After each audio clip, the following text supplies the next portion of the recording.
We come together as a mosaic to fit in perfection. And when we finally manage to shed our neuroses, what we'll find is that each one of us fits in the perfect place at the perfect time, out of the perfect requirement and need. And that will be a world that works for everyone.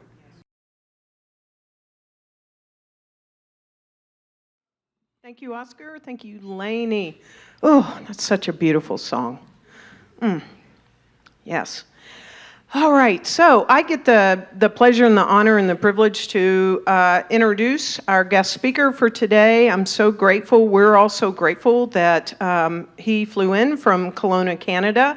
He travels quite a bit, so he flew in very late last night, and he'll leave early Monday morning. So this day is so special that he wanted to be here with us, and he's that kind of special man.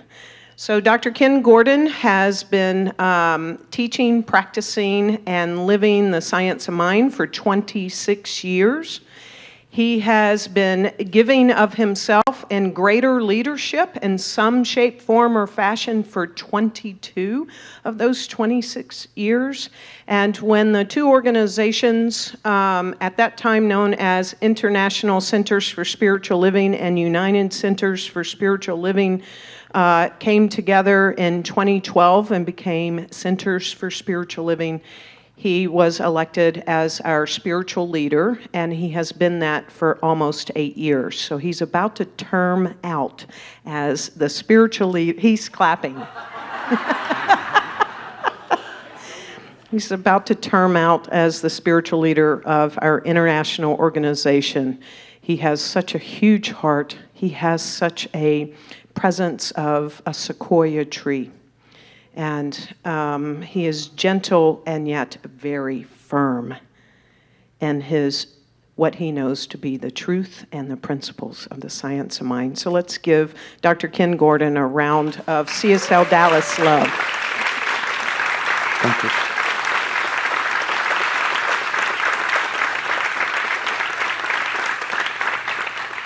I've been waiting hours for this moment. This is really quite an experience we're having here, isn't it? I'm really moved. I'm so honored to be back in Dallas to come and speak to you again and to have been invited to help celebrate your Fab Five. I think it's pretty spectacular, all of those different areas and eras that we go through. And when I think back to 55 years ago when I was 11 years old, yes, do the math, it's unbelievable, the transformation and the change that's taken place in this world. And it also really strikes home what Bert said, which of course is my entire talk,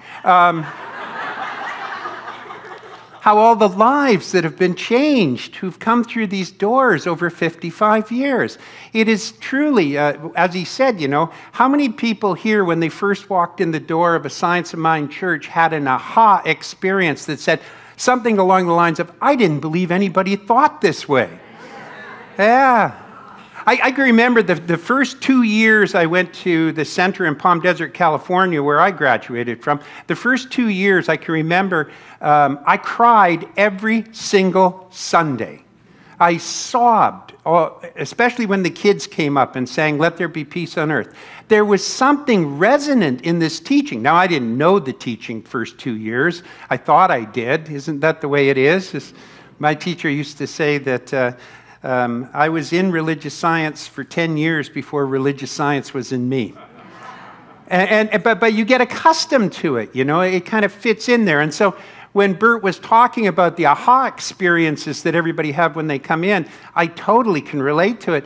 But I also can relate to Blaney singing the song and breaking down and bringing the experience of openness and freedom to the room as the heart actually begins to burst open.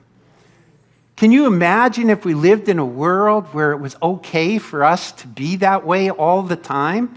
Can you imagine if we lived in a society which really celebrated that as opposed to pushed it away or repressed it or held it down? To live in a society where you're allowed to feel your feelings and that they're based on love and they're based on truth and they're based on the clarity and the understanding of the truth of who we are as opposed to the misunderstanding of who we think we should be in order to become somebody already.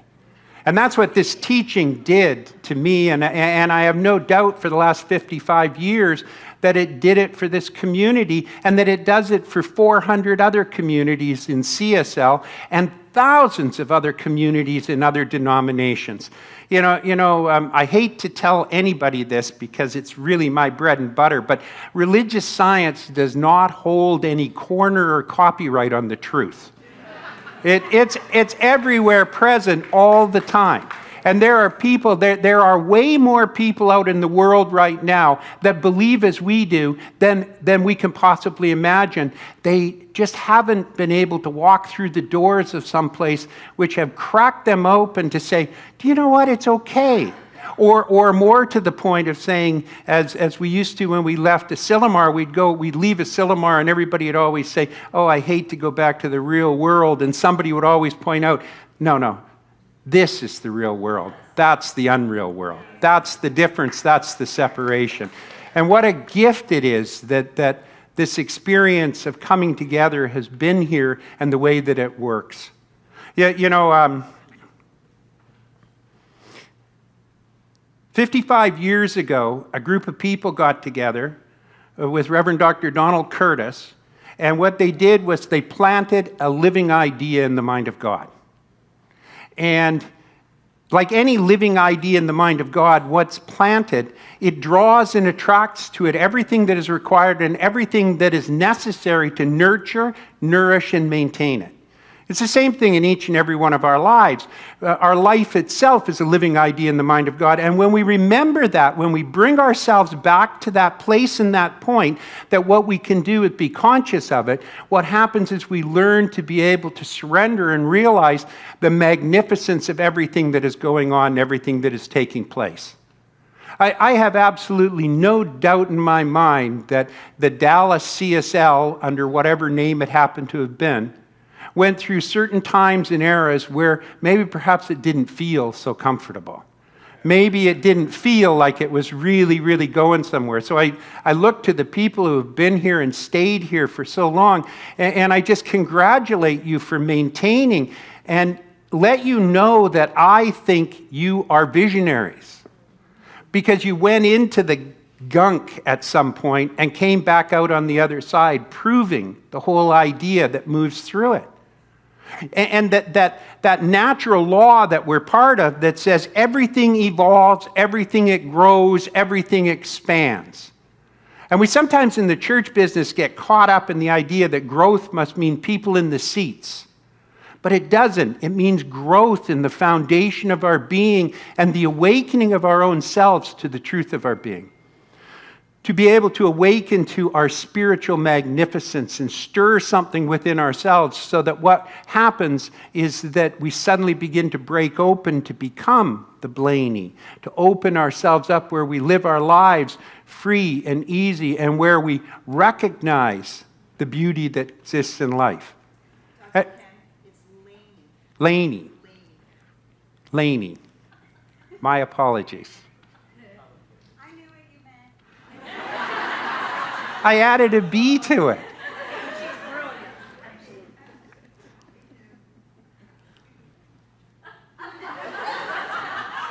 Okay, so now's a good time. You want to hear one of my very favorite jokes? I've been saving this joke for here at this particular point.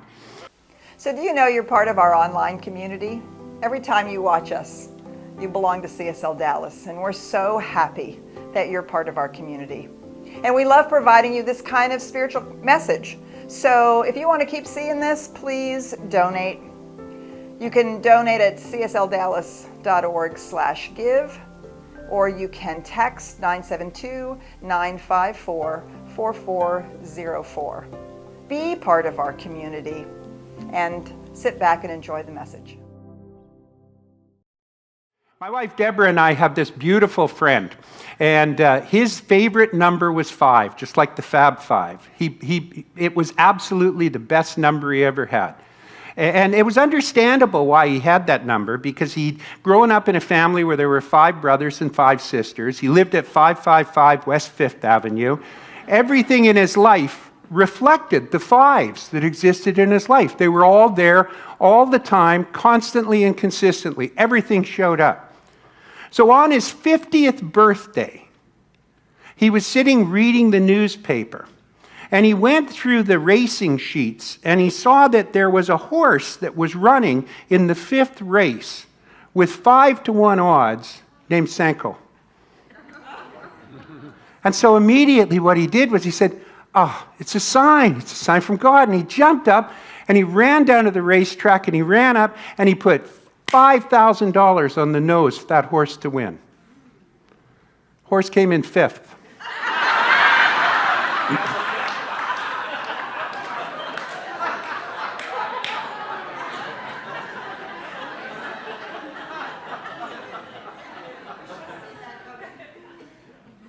A living idea in the mind of God is going to grow on its own accord without the energy and the essential need of anybody being able to feed it or nurture it. It's going to grow because it is divine in its being and divine in its nature. Perhaps some of you have had the experience in your life where you thought you were part of a living idea in the mind of God, and it actually turned out to be a living idea in the mind of your own mind. I have many times. I've created more businesses than I can count. And I can remember creating them, and they begin to move, and they begin to succeed. They begin to move forward. They're fired up. And there I am, 20 hours a day, feeding and stoking that flame, keeping it alive, keeping it moving, keeping it going forward, until at one point I just suddenly burn out. And I'm tired. And so what I do is I need to take a break, and I become resentful of it, and I become angry about it, and I become upset about it. And so I turn my back on it, and I go away, and when I come back, it's no longer there. And the reason it's no longer there is because it lived on my energy, not the divine idea of God itself. A living idea in the mind of God is an idea that once implanted must grow by its own nature. It draws and attracts what is required to it from whatever's around it. This center has been here for 55 years, and Donald Curtis and the group of people that began it started it with a living idea in the mind of God. What happens to so many communities, what happens to so many great ideas, what happens to so many relationships, what happens to so many physicalities, is that what happens is we forget that it is a living idea in the mind of God, and we begin to believe that it's a living idea in the mind of ourselves, and that we're the ones who have to feed it, to maintain it, and keep it going. And what happens is we stand between it and the divine light itself. And when we do that, what occurs is that it naturally takes everything from us, and it therefore makes us tired to even be part of it. Am I making sense? Does anybody here relate to what I'm talking about? Anybody here had a living idea in the mind of Ken, or put in your own name? That whole system and that whole structure is the antithesis of what this center's been about. There is no doubt in my mind that there have been occasions when people have fed it too much out of their own energy and stood in the way between the divinity and it. But the fact that it's still here after 55 years, and the fact that it will be here 555 years from now, is a demonstration and a reflection of a truth that is known within this center, which is uncommon in the world around it. And that uncommonness is that it does not require us. We come to it because we naturally get fed from it. We receive from where we come, and only our mind can make us seem to think that it's a different way. When I left the center in Palm Desert, California, and moved to Kelowna and founded the church there, I can remember I wrote a letter to my teacher, and in the letter what I said was, I always agreed with myself for those first 6 years. Like I said, religious science really wasn't in me at that time. I've always agreed, though, that I will continue to come here as long as I get something, as long as I get more than I give. And my great discovery in life was I couldn't give enough not to receive more than I give from it. And that consciousness, that bearing is what keeps people like Bert and Sandy and so many more that are here keeping coming back again. It is the recognition and the understanding that this living idea of which we are a part of actually by its very nature nurtures as we nurture it. It is a symbiotic relationship with the universe that feeds us as we feed it. And it never tires us out. It never drains us. It never pulls us away if we maintain and understand the truth behind the principle, which is that it is there because it is a reflection of who we are. It is not there to draw and take and distract from who we are. When I come here, every time I do, what I do is I see this experience that's taking place. And believe me, I was here before Reverend Karen came, and I've been here for quite some time, back and forth coming in here. I think the stage used to be over there, if I'm not correct. Always been here. And Laney, it's always been here. We really should be doing this talk together. I just knew it. Okay. My next favorite joke. There's a ship at sea, and it's sailing along, and it's a sailing ship. It's been at sea for years, and they haven't seen land for months and months and months and months. And so the captain puts somebody up in the crow's nest and says, okay, you've got to look for land. We've got to find land pretty quick. If we don't find land, we're going to be lost. And so the sailor goes up to the top of the crow's nest, and he's leaning in the crow's nest, and he's looking, and he's looking, he's looking. And suddenly he hears, from the whole ship hears from up in the crow's nest, land ho, land ho.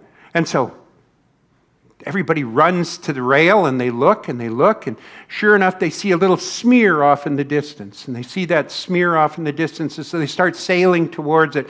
And as they get closer and closer and closer to it, they soon see that there's an island that's there.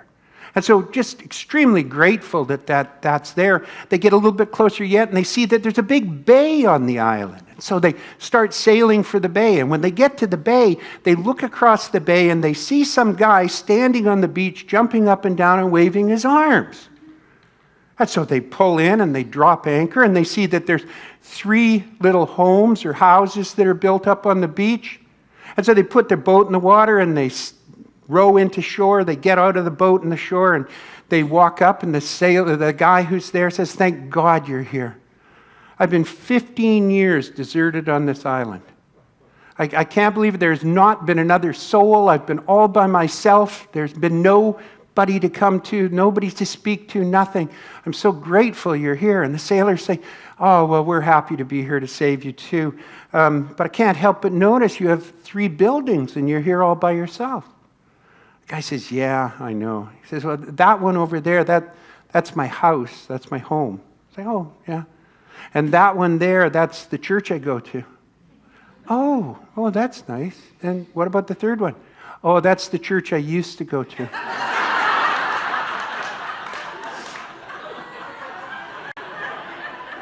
I'm out of jokes. Just letting you know. So,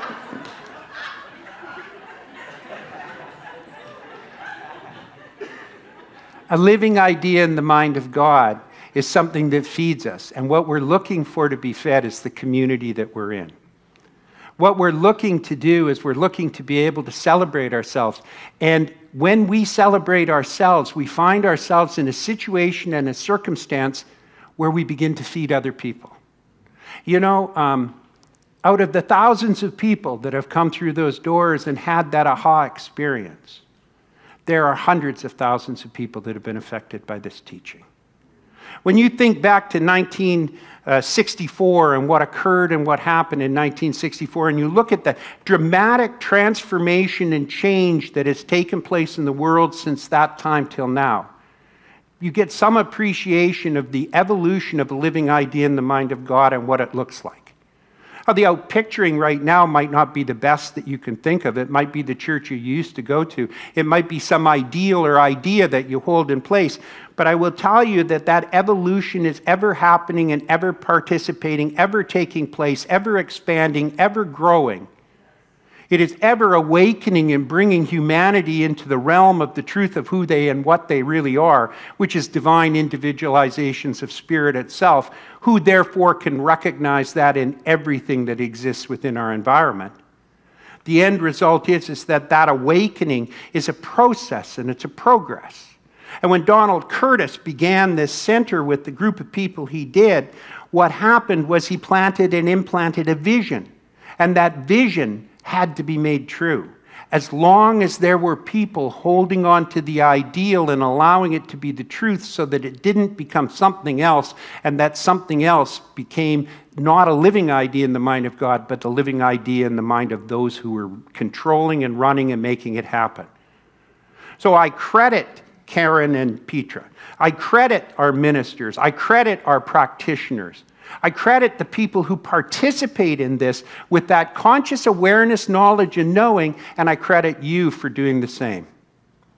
This is not some flash in the night. This is not something that just began with the spark and ended with that spark. This is a glowing flame that is fed by the universal light itself.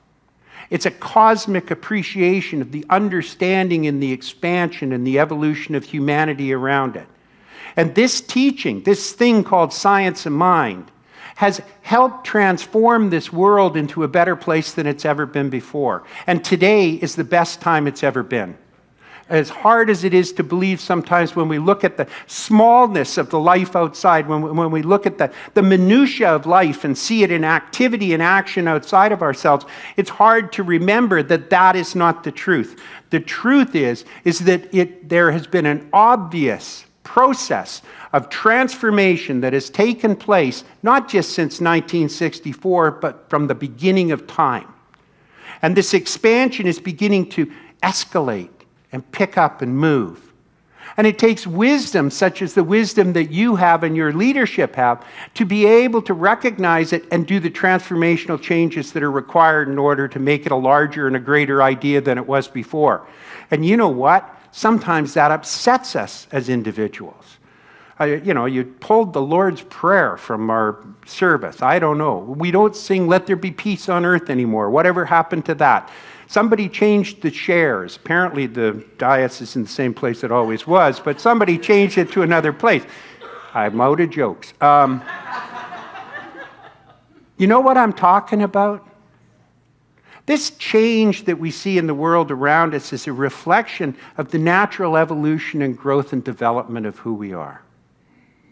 And this teaching is a teaching that teaches us to know that this evolution must take place. It must happen by its very nature in order to go to the next stage, the next rung, the next place. To be able to grow and to be able to expand, something has to occur out there which is either attracting us or impelling us to push us forward. And we've been pushing forward in a magnificent manner for these last 55 years here in Dallas, and I give all the credit to the science of mind, which is silly because it's not just that, but it is the awakening and the awareness of truth in our life that we naturally flow into and move into. This thing called church has transformed in the last 10, 15 years. There has been a transformation that has taken place around us, and some people don't know what to do with it or how to deal with it. We have centers that right now are trying different business models, trying to grow and expand in different ways, and some are successful and some aren't.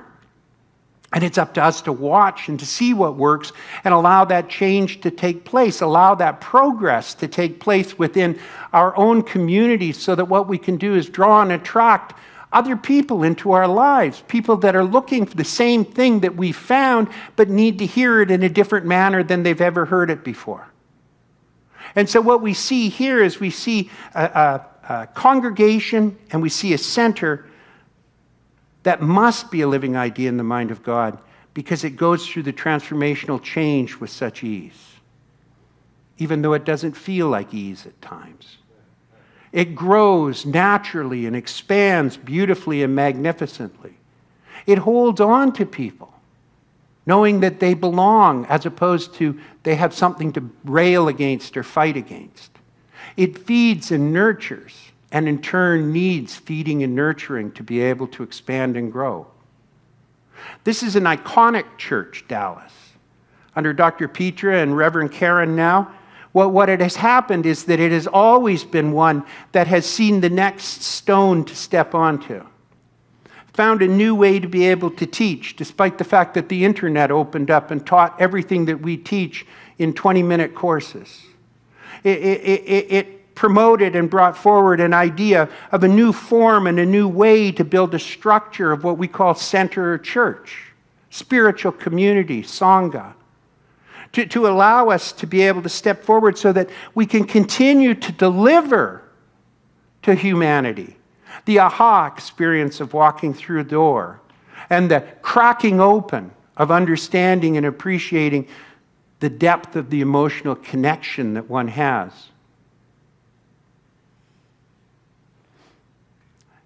This is a magnificent work, but it is a work. It is not complete. It will always be growing and expanding. There will always be a new program, a new musician, a new minister, a new practitioner, a new chair. Apparently those windows stay, but everything else is negotiable. It changes and it transforms. And the only thing that can keep it alive for that period of time is the surrender of our need to think that we are the indisposable part of it, and instead understand that we are a part of it, which draws us together in that connectivity and that connection that we so wonderfully want to have in our lives, that we want to embrace, that I believe is the missing part that exists right now. And so Dr. Petra and Reverend Karen have set a new course. They've laid it out. I've seen it. I watched it when we came here for the ministers' conference, and we saw the layout and everything that was here. It was a totally new way to do center. What? A church without having the main focus be Sunday morning? Are you out of your mind? No. We're trying something new, something fresh, something greater, something bigger, and look at the transformational change that's taken place and continues to take place through that idea and that ideal. We plant something into mind and we lay it out before us and we say, that is my vision, that is my focus, that's where we're going. And it demands that what we do is we follow it and that we cast away all the minutia that shows up on the sides, all those little things that keep showing up that seem so important that aren't. That aren't. In your calendar, in your catalog for your 55th, it talks about Dr. Petra giving her all to the center, even though she was raising a child, she was writing, she was doing all these other things. But the important thing was she always put spirituality over top of the rest of her life.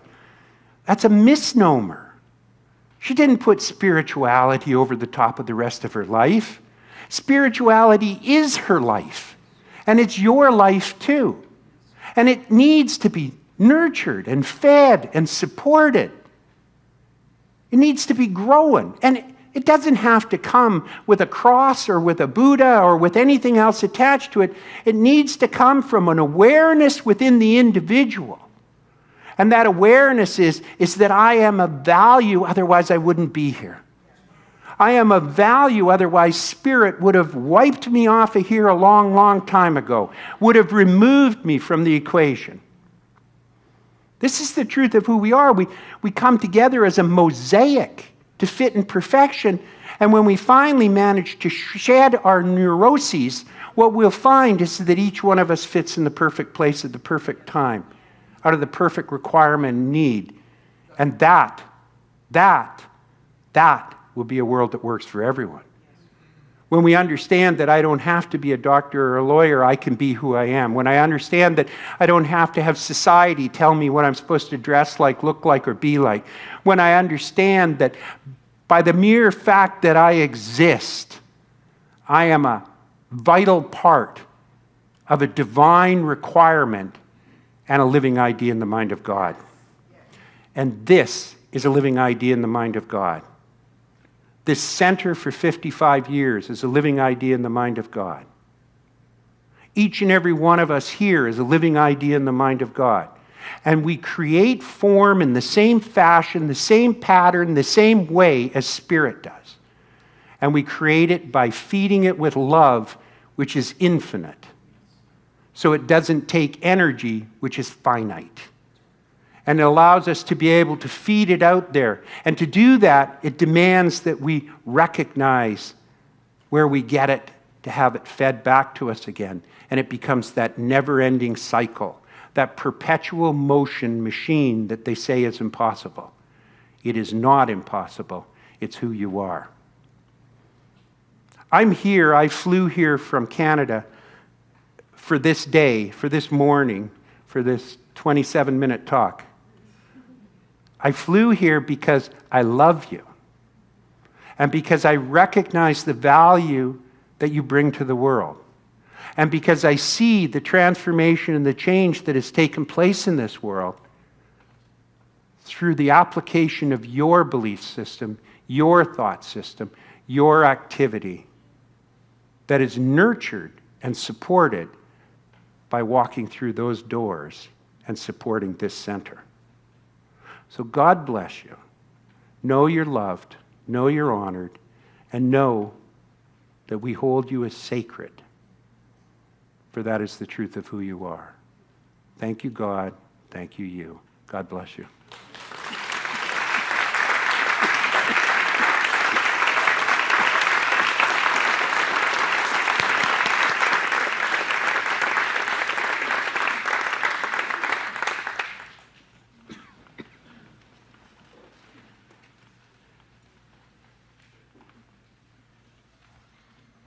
Would you like to treat together? Good. I like to treat. All right, so let's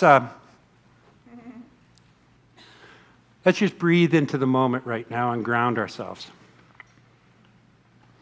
Let's find that space within ourselves that requires nothing else. And to do that, we just simply release and surrender the past. Breathe. Turn 180 degrees and release and surrender the future. For in the present moment, there is nothing but the perfection of life. There is nothing missing. There is nothing required. Truly, in the present moment, there is nothing but health, wealth, creative expression, loving relationship, and spiritual connection. And it's from this place that we acknowledge and know that this is the truth of our being. Everything else is something that we created and made up from our past experiences or from our anticipation or expectation of what's going to happen in the future. And so we breathe into this moment, knowing that we create the avenue of success and the avenue of future for each and every one of us through the application and the direction of our love, our light, and our mind. And we lay before us this knowledge, this truth with an absolute unconditional acceptance that it's already done, already complete, that it must be the nature of being. And that is that Centers for Spiritual Living, Dallas, Texas, is a living idea in the mind of God. And that it is habitated by living ideas in the mind of God. And that each and every one of us is aware of the knowledge and the knowing that this is the truth of who we are. And any time anything appears that is unlike that, we set it behind us. Knowing, understanding, and appreciating that that is the form, not the truth. And instead we put our eyes forward, knowing and understanding that that which is the higher and the greatest part of us, that divine, universal, infinite intelligence, brings into our life an awareness to be in joy and happiness and gratitude and love in everything that we do. So any time, in any way in our lives that we run into that which we perceive of as conflict, what we simply do is that higher power reminds us that this is not the truth of who we are, and from this point forward brings into our being, our experience in our life, an understanding that we are divine and we are unlimited in all. At this point, we recognize and know that our lives have been changed at depth. And so we open ourselves to this understanding, knowing that Spirit dissolves and dissipates anything that is unlike that truth, and instead attracts into our experience everything that is identical to it. Therefore, every experience we have from this moment forward for the rest of our lives is an experience of the divinity itself. It is an experience of joy, light, beauty, power, abundance. And that it is reflected in who we are and reflects from each and every activity we do and spreads out and ripples through the community of Dallas, ripples through the state of Texas, ripples through the country of the United States of America, and ripples through the world, bringing nothing but goodness, goodness, goodness, goodness, goodness.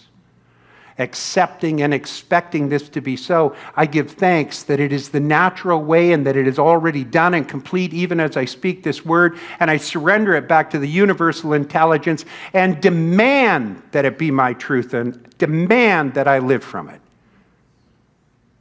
So I release this with expectation and anticipation. I let go and I let God, and together we ground this by saying, and so it is. God bless you.